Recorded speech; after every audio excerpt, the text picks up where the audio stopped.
Hey everybody, welcome into the Big Bro Show. I am your host, Ty. I am joined here by my two co-hosts, Justen and Jared. Welcome in, guys. Hey. So I am, like I said, my name is Ty. I am 30, I'll be 31 tomorrow, actually. And I am from Wisconsin. And Justen, you want to explain your age and where you're from, buddy? Yeah, I'm gonna be 36 next week. Oh, yeah? We're close. Yeah, and I'm from Texas originally, living in Florida now. Very good. How about you, Jared? I'm Jared. I am the old one on the show, I guess. I'm 38. Be 39 in September, so not so close, but I'm in Ontario, Canada, southern Ontario, just outside of Toronto. So, nice. Very good. In perspective. Nice. Yeah. I like it. All right. So this, for our viewers, the first episode here, we will do a little deep dive into our backgrounds, kind of give you guys a feel from where we come from and what we've been through, and hopefully some of you guys can relate to us. So, Justen, I'll have you go ahead first, buddy. Whew. Man, where to start? Let's see. From Texas originally. My parents, lived in a single income family. My dad worked for plants most of his life, or most of my life. He was electrical technician for Alcoa Aluminum, for most of plastics, DuPont for a while. I think he's at an oil refinery now. Let's see, after high school, during high school, I probably had about 9 or 10 jobs all around town. I always felt like I should be doing something better. Graduated high school, enlisted into the Air Force because I didn't know what else I wanted to do. You know, I didn't want to go to college, just kind of scared to do that. But then I went and shipped off somewhere. Went to my first Air Force base was Ramstein, Germany. Lived in Germany for about 5 years as an aircraft maintainer. I flew my aircraft. I worked on them on the road.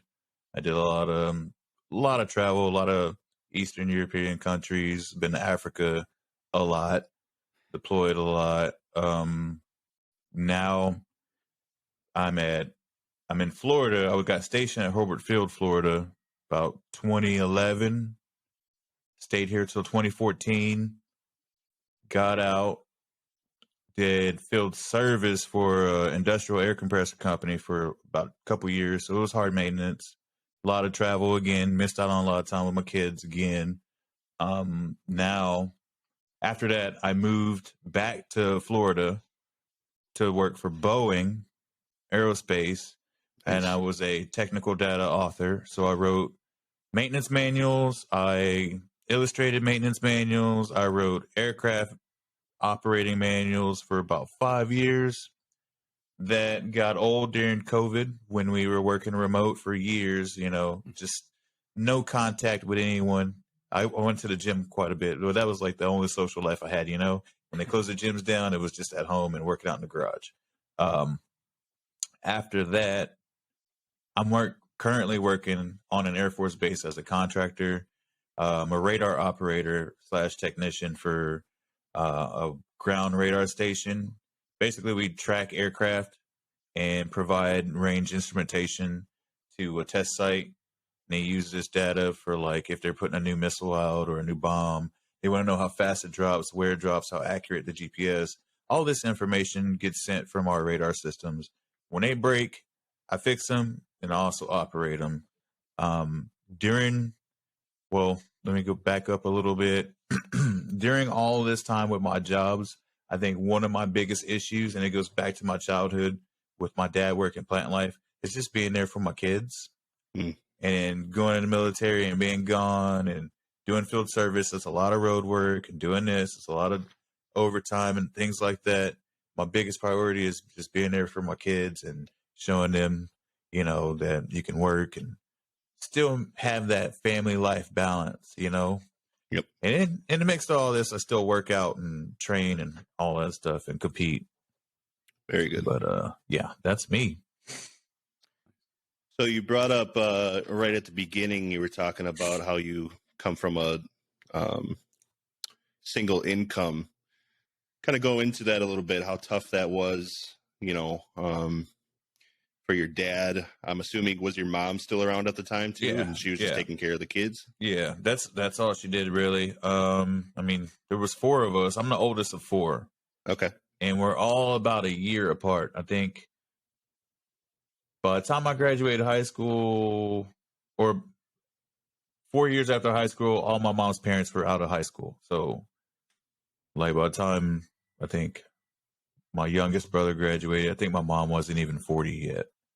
Oh, wow. But okay. Yeah, they started early, dude. But yeah, he was the breadwinner, sole provider. A lot of struggle. Like, we ate a lot of the same meals a lot of times. And then when he would go from one job to another, I think when he left Alcoa Aluminum to go to DuPont, a little bit of a pay cut, and then they did their pay periods weird. So there was times like we didn't have food, it was like barely making it. And I remember we went to Sam's when we could, and we bought like the leg quarters because that was the cheapest chicken parts, and we ate leg quarters every kind of way you can imagine. Every way. That's crazy. Like, I'm telling you, baked, boiled, broiled, everything. That's kind of funny though. As a kid, did you ever realize that the money was so tight? When I was younger, yeah, because I mean, way smaller. Like, my dad was in college, and we kind of stayed with him. We struggled then. There was times like we didn't have power, and I hate to admit this online or whatever on video, but like my dad would run an extension cord to the neighbor's house so we could heat up a hot plate. Wow. So we could boil water to have a bath. Like, it's been good on him for rough. doing what he needed to do, right? Yeah. Seriously. Wow. I mean, that's tough, man. Yeah. That's tough. Hey, good on your mom too. Yeah. Yeah. She took care of all the kids. Man. Yeah. Absolutely. Moms don't get enough credit, man. I swear. They don't. They don't get enough credit. And kudos to your dad for busting his butt too. That's awesome. Yeah, man. So, touch a little bit more on your military background, because it was a little bit that you explained, but I know a lot of kids who are in high school right now. That's definitely a thing that they're considering. I know when I was in high school, they tried recruiting me for the military. So kind of explain to everybody kind of what that process is to get into the military, or at least how it was for you. For me, pretty easy. Texas has a really big like recruiting. I mean, they're like in your schools in high school. They're always there. Matter of fact, the first branch I was going to go into was the Marines. Okay. And he actually, we interviewed. I was going to have him come. Like, he actually came over. And I remember, like, he came over, knocked on the door. And, hey, I'm Sergeant Vargas. I'm here to talk to your son. My mom was like, oh, hell no. And, like, closed the door. And she was like, you're going to call your uncle. My uncle was a retired colonel, lawyer. She's like, you're going to talk to him. Or her and my dad both together. They were like, you're going to talk to him. You're going to figure it out. You're not going to the Marines. My dad was Army before. And he's like, you're sure as hell not going to the Army. Like, Air Force seems to be the best bet. And I had scored pretty high on my ASVAB for electronics anyway. And so to go be infantry would have been a waste. But my uncle was like, yo, you're pretty smart. Like, you don't know what you want to do. The Air Force is a pretty good guide. Everything's taken care of. Like, you don't really go downrange much and stuff like that. So I was like, okay. So I reached out to my recruiter, which, I mean, the lady was wonderful, but very overworked. She had like 400 miles to cover as the only Air Force recruiter. So it was really a little bit to get a hold of her. But after that, like, getting a hold of her, we set everything up. I went to MEPS in San Antonio, Texas, which I lived like 2.5 hours from, I think. And you in process, because actually, let me back up. We took ASVAB, which is the test you need to take to get in the military. Our entire senior class takes that test in school. It's a whole day. Really? In yeah. high school? So I didn't. Yeah, in high school. Oh, wow. Okay. Yeah, which I had actually skipped school that day, and then got like a truancy ticket because I got picked up for riding a dirt bike. My friend's dirt bike. His neighbors thought I stole it, so so I ended up getting in trouble for that. So I had to take the ASVAB anyway, but it came in handy. It scored high, like I said, on electronics. Went to MEPS, in process, said my oath. I'm going to be in the Air Force, and I had to wait, I think, for 11 months before I could actually go into the Air Force basic training. Oh, wow. It's not an instant. I was under the impression it was an instant. It usually is. It usually is. It just depends on the job you want. So if you want to wait for the job, you sit around. I mean, you still do. We worked out once a month just to make sure we could run the 1.5 miles and pass the test and all that stuff. And then after, I think I went in April 4th, did that. It's like eight weeks of basic training. A lot of like kind of, I won't say brainwashing. It breaks you down, teaches you how to fold clothes and like just the processes that the military has. Because you get people who'd never seen anything of the military. Mm-hmm. And then you got to like make everybody on a level playing field, basically. You bring them all in. This is what we do. And it's a lot of yelling, a lot of push-ups, a lot of running. Because, when you deploy, they want you to be able to handle at least that part of it. Well, and the way it seems too is they also want you to respect the chain of command because exactly. I don't mean to dive into this, but like as a Canadian, everything you've said is foreign to me. We don't recruit militarily like that. Yeah. It's sort of, if you want to, you go do it type deal. But yeah, it also seems like you need everybody on the same page. And what we see in media here is that they try and recruit a lot from the inner cities and people who may get in trouble and may not have that respect and that focus. And it seems like they're trying to get everybody on that page. Yeah. You're going to listen. You're going to do what you say. Right. If I'm not completely stepping out of line. Oh, you're not. You're not. I mean, and it makes sense because you got to have them. You got to have someone that can listen. Yeah. You got to teach them to follow. And that's the way the process works. And then the way my career started or whatever, basic training 8 weeks, and when based on your job, you'll go to a technical training. So I learned, and they're really good about giving you a lot of information really quick. So you learn basically like an associate's degree within a few months. I think it was like 20 months. And it was all electronics. It was Boolean algebra. It was, you name it. We learned all your basic electronics and then went to our first duty station and then learned how to apply that to the aircraft. Interesting. That's cool. So I've had a few friends who have been in the military. My grandfather, he served in the military. Do you have any regrets? Any whatsoever? Oh, yeah. I regret. My biggest regret is not traveling enough, like taking advantage of like the benefits of that. Like when flying. I've heard that a lot. Yep. We drank a lot. We drank like I got to my first base and they're like, hey, the legal drinking age here is 18. Let's go. And it was like, we're going to indoctrinate you to the squadron, and then just getting wasted. And it just kept going. I wish I wouldn't have done so much of that so I could like think more clearly and experience things.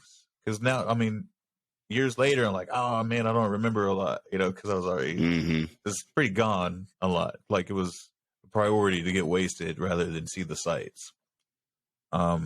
I wish I would have stayed in a little bit too sometimes, like getting out early. Like I would have been 3 years away from retirement right now. Oh, wow. Yeah, but it wasn't in the cards, But, and I do get to spend time with my kids. Yeah, I was going to say that's a big thing. And that's really the main reason that you got out, right? Yeah. Yeah, definitely respect that. Well, hey, thank you for your service, brother. Thank you. Absolutely. So go into your existing career a little bit more. So It's very intriguing what you were getting into. Can you deep dive into that a little bit more? So Look, you don't have to give away too much, because I'm sure some of this stuff is a little secret. Yeah. So the job I have now works on an Air Force test range. It's just I forgot how many square miles, over 100 square miles of wooded area. It's like a lot of trails, a lot of radar test sites. It's open for hunting. I mean, it's just that vast, you know? Okay. You just watch a video, take a test, and you can get a pass. But we have several like sites out there that like provide different test solutions, I think is the word. I work at a radar site. We radiate the aircraft, like track it and provide information to a central center, and they use all this data. I think they just compile as much data as they can for different things. And it's old technology, actually. The radar we have is like a room size. It's pretty big. But it was like designed in 1940 or 1950. So it's all old tube technology, which I find it very interesting how that stuff still operates. Yeah, no and kidding. It doesn't break as often as like solid state stuff right now. Like we do have modifications. Like I think the last mod was in the 80s. We have another radar system that's from like 2010, but it hasn't been operational since 2010. So the older stuff works better. It's just like a tube amplifier. The tubes are more clear. They're more reliable than, a solid state amplifier with semiconductors and things of that nature. It's just hard to get parts for them now. Mm-hmm. Yeah, it seems like that's how a lot of things are nowadays. Everything was built so much better back in the day compared to now. Yeah. It's crazy. And nobody wants you to fix anything now either. No. They just want you to throw it out and get something new. Yeah. Mm-hmm. And they tell you it's cheaper that way. Yeah, cheaper of for course. who? That's very interesting. That's a really great intro for you. Jared, do you want to go next, my friend? Yeah, sure. I guess when I was younger, I didn't live where I live now. We lived across the province. My parents, my dad worked in the municipal sector, so for not necessarily the government of Ontario, but the cities we lived in, the government's there. And funny enough, that's going to come full circle near the end of this story. But because of that, we moved a couple of times. We moved to where I grew up when I was in grade 4, and actually I've taken that with me a lot, especially raising my kids. I've had the opportunities to move, and because I moved at such a, I wouldn't say pivotal age, but an age where I'd established my friends, I'd established where I was in school and everything like that, and all of it was sort of swept under the rug, pulled away, and then I had to start fresh again in grade 4 with classes that were already established, people who'd known themselves since they were in kindergarten, and trying to get myself into that group. I sort of became not antisocial, but just quiet, and it took me a little bit to get to make friends, but I made some of my best friends there. I started playing hockey there. I know, big surprise, Canadian playing hockey. Yeah, I grew up there, and I played hockey for most of my youth. Growing up, I guess things weren't too hard, and I've heard from my parents just stories as you get older when you talk to your parents about how hard things actually were and how much they tried to shelter the kids from that. I mean, even getting to play hockey was tough. My dad used to work extra jobs in the summer to pay for us to play hockey in the winter. Hockey gear's not cheap, and being on the traveling team's not cheap either. So he went out of his way. My mom got a job as well. When we first moved to our new city, she didn't have a job. We liked having her at home, but after a while, like, the single family income just wouldn't cut it anymore. So she got a job, and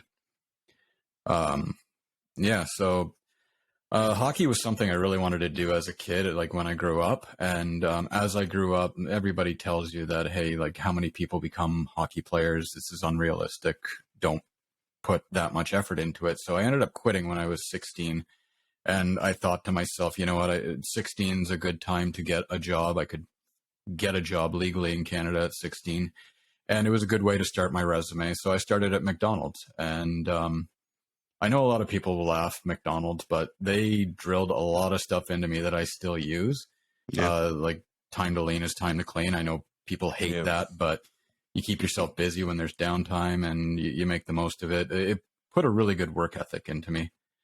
And then I ended up quitting that job to work for tech support for Dell. My NDA is probably long gone, but we worked in a call center and we worked tech support for Dell US and then Dell Canada.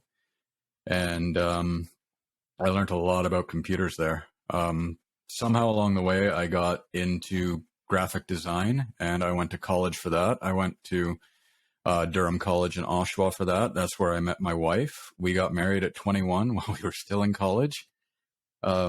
There's a whole lot to unpack there.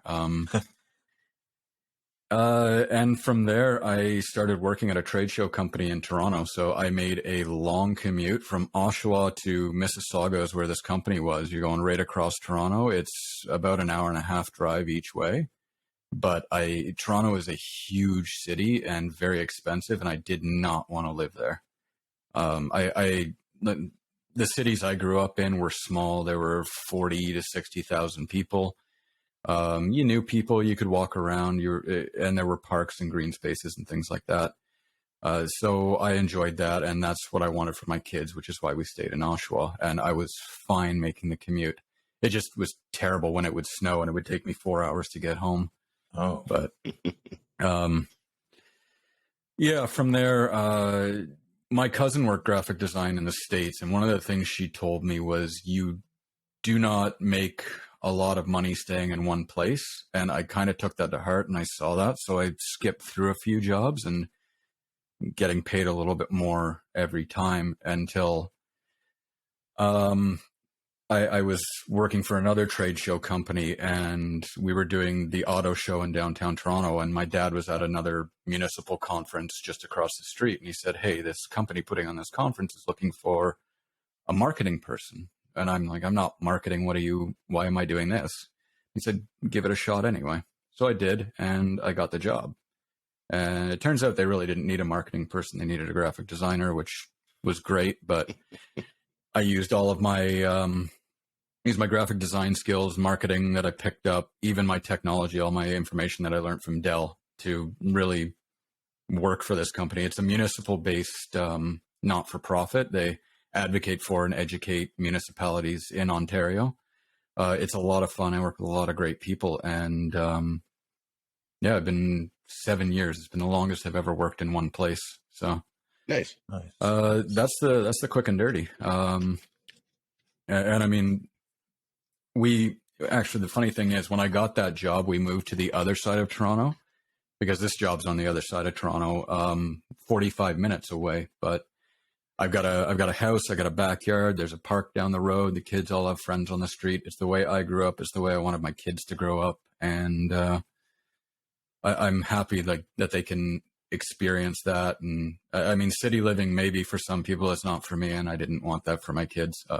Not to put or be a jerk about it or anything like that or come off bad, but it wasn't for me. I wanted the kids to have a yard to play in and all of that stuff.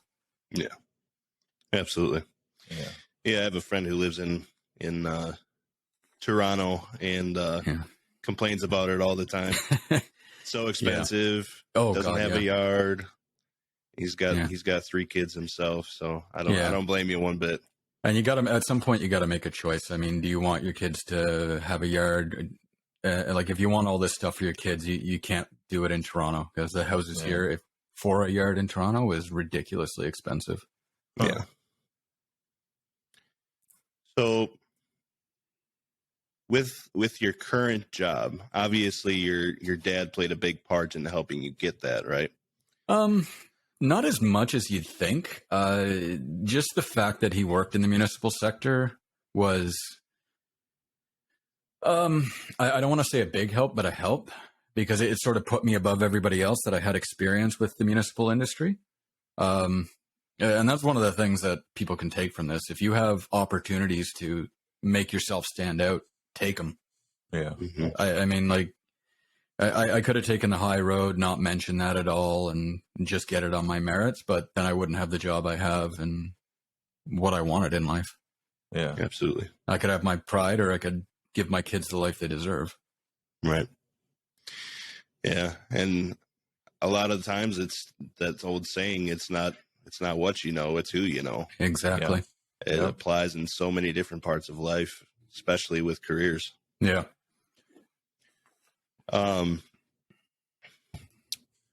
What about you? Because being in the municipal sector, obviously, I'm sure you have, I don't know if it's the same as the United States, but I'm sure you have a pension, right? Yeah. Yeah. Okay. That was one of the big reasons why I took this job, is the pension is the second best in Canada, next to the Ontario Teachers Fund. Oh, wow. Yeah. Nice. Well, I mean, to put it in perspective, they once owned the Toronto Maple Leafs, and that's one of the biggest, most sought after hockey teams in all of the NHL. Right. Interesting. So looking back at all your experiences in the job markets, do you have any regrets being in what you're in now? Or are you pretty content with the way that everything turned out? There's different ways you can look at it. I don't regret what I did to get to where I am. I've been through a lot of crappy jobs, a lot of crappy bosses, and put up with just a lot of crap to get to where I am. So I don't regret going through any of that. That made me the person I am today. And it made me tough. It made me be able to take crap from people and move on. It gave me the experiences, the knowledge, and the desire and the drive to keep going to do what I do. At the same time, if I could go back and do it all over again, I would not do graphic design. The artistic world is not sustainable, and I count my blessings every day I'm where I am, because I don't think I'd be able to provide my kids with the life that we have now without falling backwards into this position. Right. Absolutely. So what would you say, as far as if anybody's interested in getting into any kind of municipal work or municipal field, do you think that there's any qualification, like some type of qualifications that you need? Is it education? Is it experience? What would you say is there are lots of ways. There are lots of ways you can do that. I mean, you could start at the bottom and just be a laborer. A lot of these municipalities are looking to train people, and they'll pay for you to go take these courses. Like I said, the organization I work for, we train these people. I was talking with somebody who was a laborer at one point in the city of Ajax, and he wanted to get his what is it? My dad's got one right there. Certified road supervisor certificate, to eventually become a manager and move his way up. You can do that. You can go to school there are lots of different municipal jobs you can do, like for CAOs, clerks. If you wanted to be on the blue collar side, if you want to, like, engineering is a great place to start. And especially like in Ontario, we've got, they're saying in 5 years, about 50% of the sector is ready to retire. So we're going to have a lot of room for people to move in. And these are good, sustainable jobs, good pension, hard work. Some of it's with your hands. Some of it's a little bit more political, but they're excellent jobs. And the thing is, when people think political, they want to go for provincial, or I guess for Americans, the state, not premiers. We have premiers here, but you guys have like state representatives and governors, and then you go federal. So people think of the big stuff, right? The flashy jobs, your prime ministers, your presidents, your premiers, so on and so forth. But like municipalities is where everything's done. That's where you can actually affect change for the people in your city and your community, because town councils and mayors and public works, they make the streets clean, they fill the potholes, they deal with the sewers, they make your water clean. They do all of that. If you want to affect change in your city, look for municipal. Look at the municipal sector. Absolutely. Yeah, and I know from experience, I do a lot of work with the city of Milwaukee. That's one of my customers that I take care of. And I would say probably over 80% of the people that I deal with are all 50 plus years old. Right. Yeah. There's not a lot of youth in the municipalities right now. So it's not just Ontario. Like if you're looking at the States, that'd be a great place to go too. Yep. Absolutely. Yeah. And any kind of job that you can get into where they're offering pensions is a huge plus. Well, and the funny thing too is, like, even if you're looking at say the guy who fills potholes, I know when I was younger, everybody was saying, go to university, go to college, get your degree. You don't want to end up like the garbage man. Well, the garbage man makes a good amount of money, and he does an honest, hardworking day's job. And there's nothing wrong with any of that. They shouldn't be talking about him like that. Right. Yeah, absolutely. I agree. And I mean, like, I consider myself a jack of all trades too. Like, I like to tinker with a lot of stuff, electronics, computers, woodworking, things like that. And I've seen all across the spectrum and worked with my hands and know how much hard work it is and how much satisfaction you get out of completing a job yourself with your hands. I did that type deal too. Yeah, absolutely.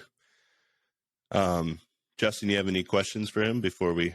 Oh, no. I was just having a thought. I should have spoken out loud, but I think it is very important to have that, like you said, job satisfaction. It feels good to go home knowing you did something. Like, Mm-hmm. you know, that was one of the things. Actually visually see that you did the work. You know what I mean? Yeah. And that's one of the things, the satisfaction too. And I brought up the hockey story about quitting hockey when I was 16 for a reason too, is that was one of the regrets I had too, was that I just gave up on it so easily, and that I never really followed through about how far I could have taken that.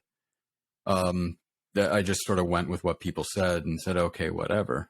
But one of my regrets now is not seeing how far I could have taken that. And if I'd have taken it to college and it had gotten me a free education, then that would have been fantastic. Yeah. But I mean, I just sort of said, okay, I'll listen to what people say and cut it off there. But now I'm not terribly satisfied with that decision. So right. Yeah, I feel like there's a lot of people, especially in like their 20s, who definitely have that feeling. I know I did when I was in my early 20s. Yeah. If you were especially good at a sport or anything really, any kind of niche that you had, and you just gave it up because you didn't think it was going to take you anywhere. And you know what? The odds are you probably wouldn't have gone anywhere with it, but you never know. Like, right. Agreed. Yeah. That was a big thing for me too. When I got out of high school, I had an opportunity to go and play college football, and I made the dumb decision to stick with a girlfriend instead of going and playing football. But the college was up in Ely, Minnesota, which is about 50 miles from the Canadian border. Oh, wow. So it was pretty far up there. It was about an 8-hour drive for me to get there when I took my visit. But that was the biggest thing that I missed out on after high school, was just because I was pretty good. I mean, I was a captain in high school. I was all conference as well. I played left tackle, a little bit of defense. But just not following through with it. I truly regret not following through, and it was a huge passion of mine. I grew up in a baseball family. My great uncle is actually the broadcaster, radio broadcaster for the Milwaukee Brewers. Oh, cool. Cool. So I come from a baseball family. I played baseball. My dad played baseball. He was so much better than I am right now. But my passion ended up going into football because I could take my aggression out on people. And but I was stupid. I was stupid at 18 years old and thought I was in love with this girl and stuck with her. And then we broke up like a year later. Was she not willing to relocate? It's always a girl. It's always a girl. Yep, exactly. No, I mean, she didn't want to move to Minnesota, and I was like, yeah, I don't blame you. When I went up there for my visit, it was during the winter, and they had just gotten about a foot of snow, and it was, I want to say about negative 15 or negative 20 degrees at night. Wow. So yeah, I was like, yeah, I'm from Wisconsin. I'm used to the cold, but I'm not used to that kind of cold. Yeah, so different. It's way different. That wind chill was nasty. I was like, yeah, I don't think I'm gonna come here. I've been out to the prairies too, and the funny thing about the prairies is in Ontario we're kind of sheltered by the Canadian Shield, so we get that wet cold, and you feel it a little bit. You get out in the prairies, there's nothing protecting you. It's wide open, and you just get blasted by that wind. Yep.